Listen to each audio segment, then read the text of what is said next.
Discovery of X rays. X rays को Wilhelm Conrad Roentgen ने 1895 में डिस्कवर किया। वो कैथोड रे ट्यूब पे एक्सपेरिमेंट्स कर रहे थे। कैथोड रेज जो थी तो वो डिस्कवर हो चुकी थी और उनकी प्रॉपर्टीज़ मालूम करना चाह रहे थे। तो उन्होंने कैथोड रे ट्यूब के गिर्द एक ब्लैक कार्डबोर्ड जो था वो उसके गिर्द लगा दिया, उसको रेप कर दिया, बंद कर दिया उसके गिर्द उसमें। और उन्होंने देखा कि एक सब्सटेंस पड़ा है, एक जिसको हम कहते हैं प्लाटिनोबेरियम सब्सटेंस, प्लाटिनम और बेरियम का। तो प्लाटिनोबेरियम एक स्क्रीन थी तकरीबन 9 फुट के फासले पे। तो रॉन्टगेन ने देखा कि वो ग्लो कर रही है। तो ये समझे कि ये हो तो नहीं सकता कि कैथोड रे ट्यूब जो कैथोड रेज हैं उनको 9 फुट के फासले पे ये जो प्लाटिनोबेरियम है ये उसको रिस्पॉन्ड कर रहा है। तो इन्होंने सोचा कि ये कोई ऐसी इनविजिबल रेडिएशन है जो कि कैथोड रे ट्यूब से निकल रही है, उसके गिर्द जो ब्लैक कार्डबोर्ड उन्होंने लपेट लिया था तो उससे भी वो आगे पास हो जाती हैं और प्लाटिनोबेरियम पे पड़ती है, लिहाजा वो ग्लो करता है। इन्होंने इन रेस को एक्स रेस का नाम दिया। एक्स रेस जो है तो ये इंतहाई कम वेवलेंथ वाली इलेक्ट्रोमैग्नेटिक रेडिएशन है। 1895 में इन्होंने रॉन्टगेन ने एक्सीडेंटली इनको डिस्कवर किया और ये इतनी एक अहम डिस्कवरी थी ह्यूमैनिटी के लिए और फील्ड ऑफ मेडिसिन के लिए कि विद इन अ ईयर, एक साल के अंदर अंदर एक्स रेज जो है उनका इस्तेमाल होने लगा हॉस्पिटल्स में बोन्स वगैरह का फ्रैक्चर मालूम करने के लिए। ये वो डिस्चार्ज ट्यूब है जो रॉन्टगेन ने इस्तेमाल की डिस्कवरी में। आप देख सकते हैं कि यहाँ पर ये जो राइट साइड पे है ये कैथोड है और लेफ्ट साइड पे ये हैवी मेटल का एनोड है। ये कैथोड है उसी तरह डिस्चार्ज ट्यूब, कैथोड, और ये जो है इस साइड पे ये एनोड है। इस ट्यूब के अंदर जो प्रेशर है वो इंतहाई लो प्रेशर है। ये बनता है 0.001 mmHg। तो इतना लो प्रेशर है 0.001 mmHg। और जो वोल्टेज इस्तेमाल किया जाता है वो बहुत ज़्यादा है, ये काफ़ी ज़्यादा वोल्टेज है। 30,000 वोल्ट से लेके 30,000 वोल्ट से लेके 50,000 वोल्ट तक। तो इतने लो प्रेशर पे, इतने हाई वोल्टेज पे यहां से कैथोड रेज निकलती हैं कैथोड से। और आप इसे देख रहे हैं कि इसको कनकेव रखा गया है ताकि एक स्मॉल स्पॉट ऑफ एनोड पे ये फोकस हो।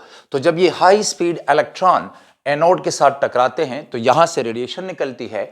ये जो फोटॉन्स आप देख रहे हैं ये एक्सरे के फोटॉन हैं, इलेक्ट्रोमैग्नेटिक रेडिएशन है। ये वो रेस थी जो कि रॉन्टगेन ने डिस्कवर की। एक्स रेज हैं जो कि ट्यूब से निकलती हैं और यहाँ पे बाहर जो प्लाटिनोबेरियम स्क्रीन थी वो ग्लो कर रही थी। तो ये एक एक्सीडेंटल डिस्कवरी थी उनकी और उन्होंने ये कर दी थी। और एक्स रेज जो है अगर आप इनको डिफाइन करेंगे तो है तो इलेक्ट्रोमैग्नेटिक रेडिएशन, वेवलेंथ काफ़ी कम बनता है, तकरीबन 0.5 से लेके 2.5 नैनोमीटर। जो मोस्ट एक्स रेज हैं तो उनका वेवलेंथ इस रेंज में बनता है। तो 1895 में ये डिस्कवरी थी, 1895 में। और ये इलेक्ट्रोमैग्नेटिक रेडिएशन है 0.5 नैनोमीटर से लेके 2.5 नैनोमीटर तक ये इनका वेवलेंथ बनता है। अब कैथोड ये जो एक्स रेज हैं इनके डिस्कवरीज के लिए इनकी मतलब एक्स रेज की प्रोडक्शन के लिए एनोड जो इस्तेमाल होता है वो हैवी मेटल का होता है। आजकल जो एनोड इस्तेमाल होता है एक्सरे मशीनों में तो उसमें जो वो जो एनोड है तो वो टंगस्टन का बना है, वाफ्रम जिसे हम कहते हैं, W इसका सिंबल है। तो जो एनोड है मोस्ट ऑफ द टाइम आजकल की मशीनों में ये इस्तेमाल करते हैं टंगस्टन का वाफ्रम जिसको हम कहते हैं। और इसकी दो बुनियादी रीज़न हैं। एक तो ये कि इसका एटॉमिक नंबर बहुत ज़्यादा है, इसके न्यूक्लियस में प्रोटॉन बहुत ज़्यादा होते हैं। तो एक्सरेज जो आएंगी बड़ी एनर्जेटिक एक्सरेज होती हैं। तो इसके जो Z नंबर बनता है वो है 74 AMU। दूसरी बड़ी रीज़न टंगस्टन का इस्तेमाल करना एज ए एनोड एक्सरे मशीनों में, वो ये है कि जब इतनी हाई एनर्जी वाली कैथोड रेज जो हैं, इलेक्ट्रॉन जो है वो एनोड के साथ टकराते हैं तो इसका टेम्परेचर बढ़ेगा और इसके एवापोरेट होने के, इसके मेल्ट होने के बहुत ज़्यादा चांसेस हैं। लेकिन टंगस्टन जो है ये मेटल्स में एक ऐसा मेटल है कि जिसका जो मेल्टिंग पॉइंट है ये बहुत ज़्यादा है। ये बनता है 3370 डिग्री सेंटीग्रेड, ये है इसका मेल्टिंग पॉइंट 3370 डिग्री सेंटीग्रेड। तो आप सिंपली कह रहे 3000 डिग्री सेंटीग्रेड मेल्टिंग पॉइंट है, तो टंगस्टन के यहाँ से एवोपरेट होने के चांसेस कम है। तो ये हैं एक्सरेज। इनकी प्रोडक्शन के लिए जो मेथड्स इस्तेमाल होते हैं, एक जिसको हम कहते हैं रॉन्टगन मेथड है, एक कूलिज मेथड है, और तीसरा जो है तो वो बीटाट्रॉन मेथड है। बीटाट्रॉन जो है तो वो इलेक्ट्रॉन प्रोड्यूसिंग एक मशीन होती है, इलेक्ट्रॉन गन टाइप आप कह सकते हैं। तो ये 3 मेथड्स हैं जो प्रोडक्शन के लिए इस्तेमाल होते हैं। एक जिसको हम कहते हैं रॉन्टगन मेथड या जो ट्यूब मेथड है, रॉन्टगन मेथड है। दूसरा मेथड जो है वो Coolidge method,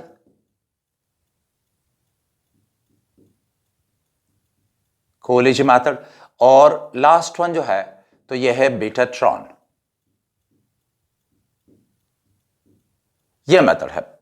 types of the X rays. X rays का जो प्रोडक्शन मैकेनिज्म है, आप कह सकते हैं मैकेनिज्म ऑफ एक्सरे प्रोडक्शन, ये पैदा कैसे होती हैं। देखिए हमारे पास ये जो आप देख रहे हैं ये एक एटम है इस एनोड का। ये जो एनोड है इसका कोई एक एटम आप कंसिडर कर लें, और ये हमारे पास जो है तो ये है इलेक्ट्रॉन, यानी कैथोड रे के इलेक्ट्रॉन है, यानी ये वाले इलेक्ट्रॉन है जो यहां से जा रहे हैं। ये इलेक्ट्रॉन जाते हैं और एनोड के एटमों को टकरा जाते हैं। तो देखिएगा ये हमारे पास इलेक्ट्रॉन है और इसको हम नाम देंगे प्रोजेक्टाइल इलेक्ट्रॉन। ये आगे जा रहा है और एनोड के एटम्स के साथ कोलाइड करेगा, तो ये है प्रोजेक्टाइल इलेक्ट्रॉन। प्रोजेक्टाइल इलेक्ट्रॉन जाएगा तो अगर बाहर के शेल से ये प्रोजेक्टाइल इलेक्ट्रॉन जाके बाहर के शेल से इलेक्ट्रॉन इजेक्ट कर ले, सिंपल आयोनाइजेशन हो गई।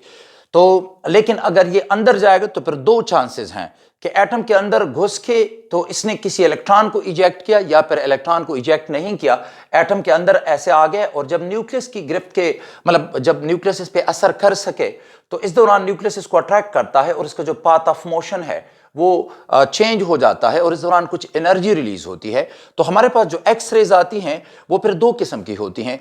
एक वो जिनका स्पेक्ट्रम कंटिन्यूअस आता है, जिनको हम कहते हैं कंटिन्यूअस एक्स रेज, और दूसरी वो हैं कि जिनको हम कहते हैं कैरेक्टरिस्टिक एक्स रेज। तो पहले वाली की बात कर लेते हैं कि जो कंटिन्यूअस एक्स रेज हैं वो कैसे आती हैं और फिर कैरेक्टरिस्टिक एक्स रेज कैसे आती हैं। देख लीजिए कंटिन्यूअस एक्स रेज कैसे आती हैं। कंटिन्यूअस एक्स रेज और फिर है कैरेक्टरिस्टिक एक्सरेज। तो देखिए कंटिन्यूअस एक्सरेज ये हैं कि कंसिडर कीजिए कि ये इलेक्ट्रॉन जो है, ये वाला प्रोजेक्टाइल इलेक्ट्रॉन, ये यहां से जाके यहां तक पहुंच जाता है, फॉर एग्जांपल इधर से आके यहां, और न्यूक्लियस इसको अट्रैक्ट कर ले तो इसका जो पाथ ऑफ मोशन है वो चेंज हो जाएगा। स्लाइड सा भी अगर चेंज आता है पाथ ऑफ मोशन में, चले ये जो है ये वो स्कैटर्ड इलेक्ट्रॉन है, वो होता प्रोजेक्टाइल इलेक्ट्रॉन, और ये है स्कैटर्ड इलेक्ट्रॉन जिसका जो पाथ ऑफ मोशन है वो चेंज हो गया। तो अब इस दौरान रेडिएशन खारिज होगी, तो इस केस में जो रेडिएशन खारिज होगी तो इसका जो स्पेक्ट्रम आएगा वो कंटिन्यूअस होगा। मतलब मेरा ये है कि अगर ये इलेक्ट्रॉन दूर से यहां से पास हो तो बड़ी कम अट्रैक्शन होगी न्यूक्लियस की, यानी न्यूक्लियस का असर इस पर बड़ा कम होगा, और यहां पे वीक जो है वो एक्स रेज जो हैं वो इमिट होती हैं, खारिज होती हैं। और कुछ सब्सटेंसेस में, चूंकि ये तो बहुत सारे एटम्स हैं एनोड में, तो कुछ एटमों में इलेक्ट्रॉन जो होगा वो जरा करीब जाएगा तो एक और किस्म के फोटॉन, फिर मजीद करीब, तो ये तकरीबन हर किस्म की एनर्जी के जो फोटॉन्स हैं वो खारिज होंगे। लिहाजा ये जो एक्स रेज होंगी तो इनका स्पेक्ट्रम जो है वो कंटिन्यूअस आता है, तो इसको, इन रेज को हम कहेंगे continuous X rays, continuous X rays. तो हमारे पास 2 किस्म की रेज हैं, कंटिन्यूअस एक्स रेज कि जब इलेक्ट्रॉन एटम में दाखिल तो हो गया लेकिन किसी अंदरूनी इलेक्ट्रॉन से नहीं टकराया, बल्कि न्यूक्लियस की वजह से उसका जो पाथ ऑफ मोशन है वो चेंज हो जाता है, तो कंटिन्यूअस एक्स रेज हासिल होंगी। एक और पॉसिबिलिटी तो वो ये है कि ये इलेक्ट्रॉन, फॉर एग्जांपल यही प्रोजेक्टाइल इलेक्ट्रॉन अगर किसी अंदरूनी शेल में, कंसिडर कीजिए कि ये हमारे पास है के शेल, के शेल है, फिर ये एल शेल, एम शेल और एन शेल। तो कंसिडर कीजिए कि ये जो प्रोजेक्टाइल इलेक्ट्रॉन है, यहां से ये प्रोजेक्टाइल इलेक्ट्रॉन हुआ, और कंसिडर कीजिए कि ये आ जाता है और स्ट्रेट अंदर आके ये के शेल का जो इलेक्ट्रॉन है इसको ये इजेक्ट कर लेता है। तो जब इसको इजेक्ट कर दिया तो ये हमारे पास है इजेक्टेड इलेक्ट्रॉन, ये इलेक्ट्रॉन जो है ये है इजेक्टेड इलेक्ट्रॉन, इजेक्टेड इलेक्ट्रॉन। और वो दूसरा जो है, मैं इसका कलर चेंज कर दूं तो समझने में आसानी होगी, ये जो हमारे पास है इलेक्ट्रॉन, तो ये अब स्कैटर्ड इलेक्ट्रॉन है। इजेक्टेड इलेक्ट्रॉन वो है और ये जो इलेक्ट्रॉन है ये है स्कैटर्ड इलेक्ट्रॉन। तो इस तरह होने के बाद यानी वहां से इलेक्ट्रॉन आया जो कैथोड रे का इलेक्ट्रॉन है और शेल के इलेक्ट्रॉन को टकरा गया और उसको निकाल दिया, तो वो इजेक्ट हो गया, ये स्कैटर्ड हो गया। अब के शेल में जो है वो एम्प्टी स्पेस क्रिएट हो गया है। तो चूंकि यहां पे प्रोटॉन ज्यादा है, मैंने कहा था कि एटॉमिक नंबर ज्यादा होना चाहिए, प्रोटॉन ज्यादा है, तो आउटर इलेक्ट्रॉन पे चूंकि अब इधर जगह खाली हो गई है तो आउटर इलेक्ट्रॉन पे अट्रैक्शन होगी और वो नीचे गिरेंगे। जब गिरेंगे तो ये जो रेडिएशन खारिज होती है ये एक्सरेज हैं। तो देखिए कंसिडर कीजिए कि एल शेल से, फॉर एग्जांपल यहां से इलेक्ट्रॉन जो है एल शेल से गिर जाता है यहां पे, तो ये जो रेडिएशन खारिज होगी इसको हम कहेंगे के सीरीज वाली है और के अल्फा एक्सरेज कहलाती है। तो ये हमारे पास से मिसाल के तौर पे ये है लोअर एनर्जी लेवल N1 जिधर से इलेक्ट्रॉन निकल चुका है, और ये हाई एनर्जी लेवल है और ये फिर हैं एक्सरेज। अगर इलेक्ट्रॉन के शेल में गिर जाता है और आ जाएगा एल शेल से, तो इस एक्सरे को हम कहेंगे के अल्फा एक्सरे। ये भी तो मुमकिन है कि इलेक्ट्रॉन फॉर एग्जांपल यहां से आ जाता है, यानी ये जो नेक्स्ट शेल है फॉर एग्जांपल ये वाला एम शेल जो है, तो वहां से अगर इलेक्ट्रॉन आ जाता है, यानी यहां से अगर इलेक्ट्रॉन इस खाली जगह में गिरेगा तो अब जो एक्सरेज खारिज होंगी ये उसके मुकाबले में मोर एनर्जेटिक होंगी, बिकॉज ये जो के और एम है इनके दरमियान एनर्जी फर्क ज्यादा है। तो ये जो रेडिएशन है इसको हम कहेंगे के अल्फा है, तो ये होगा के बीटा। यानी अगर इलेक्ट्रॉन हायर लेवल यानी के शेल में आ जाता है एम शेल से, तो फिर ये होगी के बीटा एक्सरे। और इसी तरह अगर एन शेल से यानी उससे भी आगे वहां से इलेक्ट्रॉन यहां पे गिर जाता है, तो ये और भी एनर्जेटिक होगी और इसको हम कहेंगे के गैमा एक्सरे। यहां पे आप इसको लिख सकते हैं, ये है के में इलेक्ट्रॉन आ गया और एन शेल से आ गया है, तो ये होगा के गैमा एक्सरेज होंगी। इन द सेम वे ये भी मुमकिन है कि इलेक्ट्रॉन जो है मिसाल के तौर पे जैसे कि यहां से एल शेल में जगह खाली हो गई और यहां से इलेक्ट्रॉन गया नीचे गिर गया, तो अब ये इलेक्ट्रॉन एल में जा रहे हैं, तो ये जो एक्सरे होंगी इसको कहा जाएगा एल अल्फा। और अगर उधर से आ जाए यानी एन शेल से आ जाएगा एल शेल में, तो ये मोर एनर्जेटिक होगी और इसको कहा जाएगा एल बीटा एक्सरे। तो इसी तरह एल शेल में इलेक्ट्रॉन आता है एम शेल से, या एल शेल में इलेक्ट्रॉन आता है एन शेल से, तो ये होगी एल अल्फा और ये होगी एल बीटा एक्सरे। तो हमारे पास दो किस्म की एक्सरेज पैदा हो रही हैं, कंटिन्यूअस एक्सरेज और कैरेक्टरिस्टिक एक्सरेज। कंटिन्यूअस एक्सरेज जो है वो इंटेंसिटी डिफरेंट होगी, लेकिन सारे मेटल्स प्रोड्यूस करते हैं, ये मुख्तलिफ मेटल्स आप इस्तेमाल कर लें। अच्छा, लेकिन जो कैरेक्टरिस्टिक एक्सरेज हैं, अगर आपने यहाँ पर इस्तेमाल किया फॉर एग्जांपल टंगस्टन इस्तेमाल किया, तो जो कैरेक्टरिस्टिक एक्सरेज हैं उनका जो स्पेक्ट्रम आएगा वो डिफरेंट होगा। अगर आपने यहाँ पे कॉपर इस्तेमाल किया तो उसका अपना कैरेक्टरिस्टिक एक्सरेज का जो कैरेक्टरिस्टिक स्पेक्ट्रम है वो इसका आएगा। मतलब मेरा ये है कि लेड को इस्तेमाल कर लें तो एक्सरेज का जो स्पेक्ट्रम आता है कैरेक्टरिस्टिक एक्सरेज का, फिर टंगस्टन को इस्तेमाल करें, फिर कॉपर को इस्तेमाल कर लें, तो मुख्तलिफ मेटल जो हैं वो स्पेसिफिक जो है वो स्पेक्ट्रम प्रोड्यूस करेंगे और जो सेट ऑफ रेडिएशन होगी वो हर एक एलिमेंट के लिए डिफरेंट होगी। तो ये हमारे पास इनका प्रोडक्शन मैकेनिज्म है। प्रॉपर्टीज में प्रॉपर्टीज एक्सरेज की जो है, पहली बात तो ये है कि इनका वेवलेंथ बहुत कम है, यानी 0.5 नैनोमीटर से लेके तकरीबन 0.5 एंगस्ट्रम से लेके 2.5 एंगस्ट्रम तक। दूसरा उसी तरह बात है कि ये मासलेस है, मासलेस और एनर्जी पार्टिकल हैं, यानी एनर्जी पैकेट्स हैं, क्वांटम पे ये मुश्तमिल होते हैं।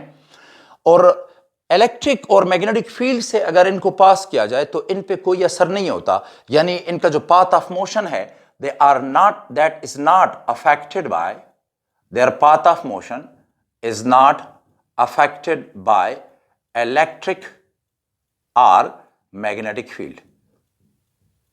इलेक्ट्रिक और मैग्नेटिक फील्ड। बाकी जो प्रॉपर्टीज हैं, लाइक फॉर एग्जांपल, बहुत हाई इनका पेनिट्रेशन पावर होता है, ये सॉफ्ट टिश्यू से पास हो जाती हैं। मिसाल के तौर पे आप वेजिटेबल्स ले लें, आप फ्रूट्स ले लें, तो उनसे ये पास हो जाती हैं, गोश्त से पास हो जाती हैं, लेकिन बोन से नहीं पास होती। बोन से और मेटल से, इनसे नहीं पास हो सकती। तो high penetration power, high penetration power, soft tissue से ये पास हो जाती हैं, और लेकिन यह है कि they can not pass through bones और मेटल, थ्रू बोन्स, हड्डियों से नहीं पास होती, और मेटल्स। और इनकी ये जो दो प्रॉपर्टीज हैं कि बोन से नहीं पास होती और मेटल से नहीं पास होती, तो इसका इस्तेमाल करते हैं हॉस्पिटल्स में, और मेटल्स तो इसका इस्तेमाल करते हैं सिक्योरिटी गेट्स जो हैं वो बनाने के लिए। बाकी प्रॉपर्टीज में जो इलेक्ट्रोमैग्नेटिक रेडिएशन की प्रॉपर्टीज होती हैं, लाइक ये एक्सरेज जो है, तो इनकी इंटरफेरेंस भी होती है, डायफ्रैक्शन भी होती है, रिफ्लेक्शन भी होती है, रिफ्रैक्शन भी होती है। तो ये तमाम प्रॉपर्टीज इनकी है, यानी रिफ्लेक्शन भी होती है इनकी, रिफ्लेक्शन, रिफ्रैक्शन, और क्रिस्टल जो होते हैं तो वहां से ये डायफ्रैक्ट भी होती हैं, तो डायफ्रैक्शन भी होती है इनकी। यानी जो प्रॉपर्टीज हैं बाकी रेडिएशंस की, तो वो आप इसके लिए लिख सकते हैं यहां पर।